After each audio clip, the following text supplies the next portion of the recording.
chabvondoka chakachaya munyika yedu yeZimbabwe. All vets odedzera kuti ED ZANU-PF team Varakashe with immediate effect.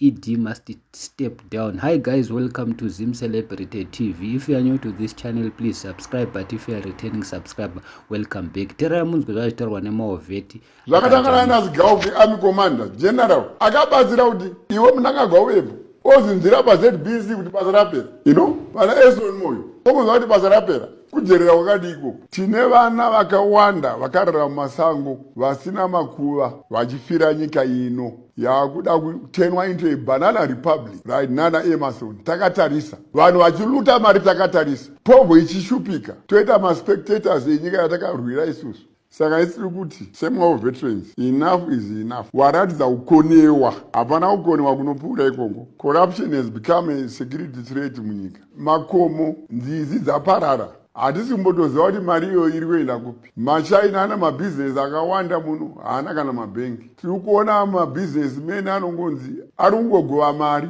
But ndoshaya kuti Mutulu Ncube newe Reserve Bank governor why musingataura vanhu ava tutasi kuti mari yenyu iri kubva kupi, mari yenyu muri kuibhenga mubhengi ripi, because vanhu ava vari kuprotektwa naEmerson. Tinozviziva kuti ma7 day kuti munhu uyu makatipira chii munhu akadai, munhu hatichamuduri. It's not a secret. Zviri kubuda kwese kwese. Kana CIO nemilitary intelligence nepeace vachitaura chokwadi, vangade vachikutaurira kuti hauchadiwi nevanhu iwe. Saka tinokukumbira ibva murunyararo, because kana ukasabva murunyararo vanhu vachashandisa bumiro remutemo kuita zvavanokwanisa according to the constitution kuti uende. And ndiri kuda kupa warning to members of the security forces, in particular the police. Comrade Mutamba, uri bhuru wedu iwe, slow down, don't be used. Tiri kuona kuti you are slowly turning Zimbabwe into a police state. Povo iri kukomblena, road blocks auri kungoita kwese kwese ndiye. What are you trying to prove? Nyaya yekuti moda kusvibisa Sarah Mugabe muchiti airwira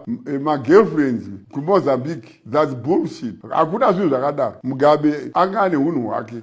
I'm sure you have heard from the horse's mouth. Ndo nyaya iripo guys. All vets ari kudedzera kuti tiri kukuonai muchiba mari, muchiita corruption, muchitadza kugadzirisa nyika, muchidya mega takakutarisa isusu maovhets. Saka right now with immediate effect Mnangagwa must step down, otherwise tinokonzeresa. So guys, hatizivi kuti kudii, because maovheti adedzera kuti muri kuba mari nana Mutulu Ncube, even kumasoja muri kupindira, muri kupinda kwese kwese. Chii chakadaro chinenge ngozi. Vari kudedzera kuti nesuwo we are ready, kana kuri kuti chaita hondo tinogona kutongoikonzeresa isusu, because isusu nesuwo takarwa hondo. Musatione kunge takapusa, hamungadyi mari mega. Kudhara mari taisheya panapa, taidya mari zvakanyatsonaka nemacitizens.